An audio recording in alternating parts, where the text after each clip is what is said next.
1947, un bebé llegó a su familia, que vivía a tan solo 5 minutos del estadio del Ajax.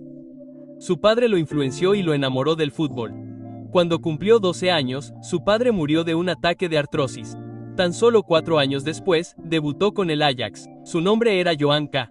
En su primera temporada en el Ajax, terminaron en la 13ª posición, la peor desde el inicio del fútbol profesional. La segunda vez, el Ajax hizo una revolución. Y qué mejor hombre para empezar que el propio KF. Se abrió camino hasta convertirse en un habitual en la alineación del equipo. Entonces empezó a marcar para Marsh. Consiguió su primer triplete, 25 goles en 23 partidos. Y así, sin más, había convertido al Ajax en campeón de liga. Ganó la liga los 2 años siguientes, ganando también en ambas ocasiones el premio al mejor jugador de la liga. Al año siguiente, 1969, no lograría ganar la liga, pero sí llegaría a la final de la Copa de Campeones de Europa, donde perdería ante el AC Milán. Pese a la falta de éxitos de ese año, aún así ganaría el premio al mejor jugador holandés del año. En 1969, ganaría el doblete nacional, pero el año se vería empañado, ya que Países Bajos no se clasificaría para el Mundial, quedando únicamente en tercera posición de su grupo, por detrás de Polonia y Bulgaria. La temporada siguiente, Cruyff se recuperaría pese a empezar la temporada lesionado. Para hacer esa temporada aún más icónica, adoptaría el dorsal 14 en una época en la que no era habitual que los jugadores llevaran dorsales que no representaran su posición en el campo. Casi como una jugada de poder cuando se enfrentó al Alkmaar esa temporada, les marcaría 6 goles en la derrota del Ajax por 8-1 en la Copa de Campeones de Europa. Destrozarían a todos los equipos a los que se enfrentaron, lo que les llevaría a la final, donde derrotarían al Panathinaikos por 2-0 y se proclamarían campeones de Europa. Ajax mantenía su dominio y luchaba por llegar a una segunda final europea.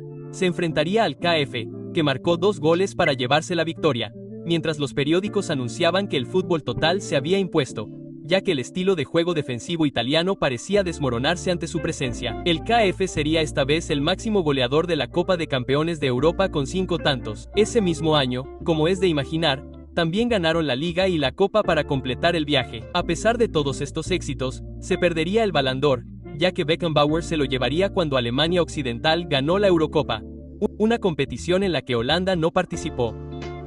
En la que sería su última temporada en el Ajax, Cruyff se propuso vivir la grandeza, ya que una vez más ganaron la Liga y la Copa de Campeones de Europa. Esta vez se enfrentaron a la Juventus en la final y el KF ganó el Ballon d'Or por segunda vez, una hazaña que solo Alfredo De Pano había logrado en ese momento.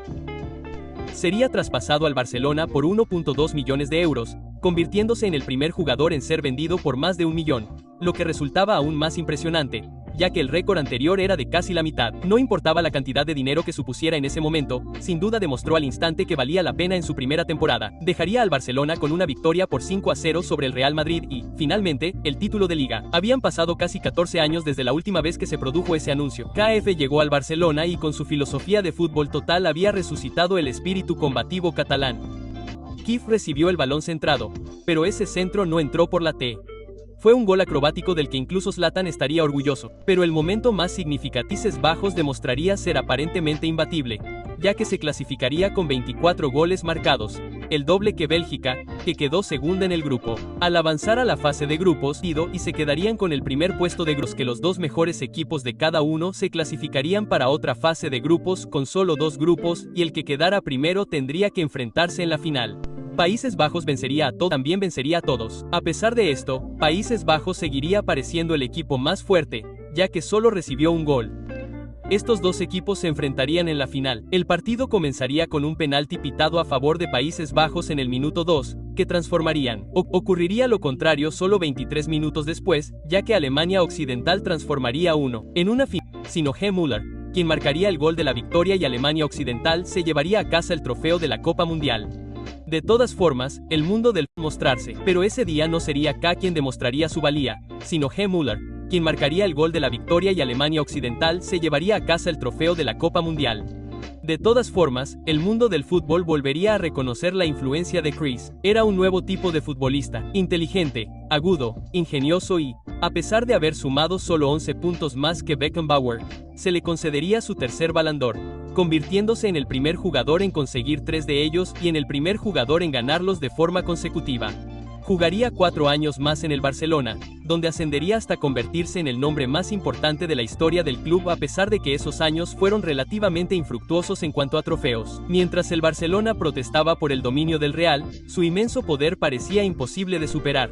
Durante esos 4 años, Cruyff logró 3 segundos puestos y un tercer puesto. Su momento más destacado llegaría en su segunda temporada allí, cuando el Barcelona competiría en la Copa de Campeones de Europa y derrotaría a todos hasta las semifinales, donde perdería por la mínima ante el poderoso líder, el United. Nuestros tiempos han cambiado. En 1977, se retiraría del fútbol internacional cuando su familia sufriría un intento de secuestro en el que unos hombres armados invadieron su casa en mitad de la noche. Los ataron y los intimidaron. No hay mucha información sobre cómo la familia logró salir sana y salva, pero hay algunos rumores de que Cruyff logró escapar y contactar con las autoridades, lo que llevó al rescate de su familia. No pude encontrar información sobre si los delincuentes fueron capturados o no, pero lo que sí puedo decir es que el susto fue suficiente para que Cruyff no se sintiera lo suficientemente seguro como para abandonar el país. Según él mismo dice, estuvo bajo protección de testigos durante meses, teniendo a toda su familia acompañada por la policía allá donde iban e incluso teniendo policías durmiendo en su casa.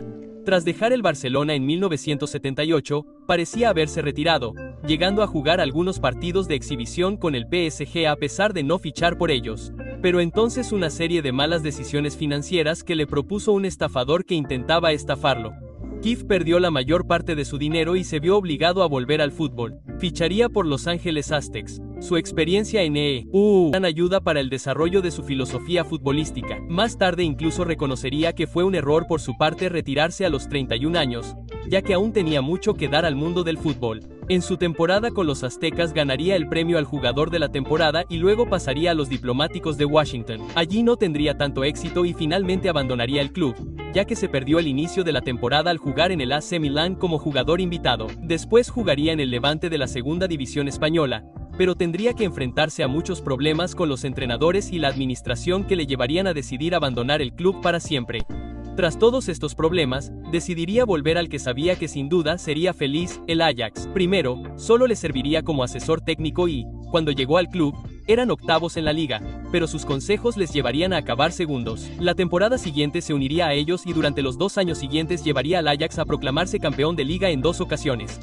Por alguna extraña razón, el Ajax decidió no renovarle el contrato. Esto enfureció a Cruyff, que decidió unirse a sus rivales del Feyenoord en represalia, donde se uniría al futuro ganador del Ballon d'Or, Ruud Gullit, y los llevaría a su primer título de liga en 10 años. La manera perfecta de demostrarle al Ajax cuánto le debían su éxito. Anunciaría su retirada al ganar el premio al jugador holandés del año por 5ª vez. No se puede dejar de decir que asumiría un rol de entrenador después de su retirada, llevando al Ajax y al Barcelona a un gran éxito nacional, así como llevando al Barcelona a ganar la Liga de Campeones en la temporada 1991 a 1992. Cruyff fue la principal razón del aumento de la popularidad del fútbol total. Esta filosofía se basaba en el concepto de fluidez de la formación en lugar de los tradicionales roles de juego rígidos, así como en la creencia de que la posesión del balón era el factor definitivo en términos de lo que determinaba el dominio del equipo en un partido. El dominio de Cruyff se atribuía a menudo a la combinación de talento natural, inteligencia y amor por el juego. Van Basten dijo una vez que Cruyff dominaba todos los aspectos técnicos del juego a los 20 años. Por lo tanto, se vio obligado a desarrollar el aspecto táctico. Cruyff es, con mucho, el mayor innovador que ha visto el fútbol. Definió el modelo del fútbol moderno. La cantidad de jugadores y entrenadores que atribuyen su estilo a la inspiración de KF es asombrosa. Cruyff representa una fuerza de voluntad y el amor por algo puede llevarte a la grandeza.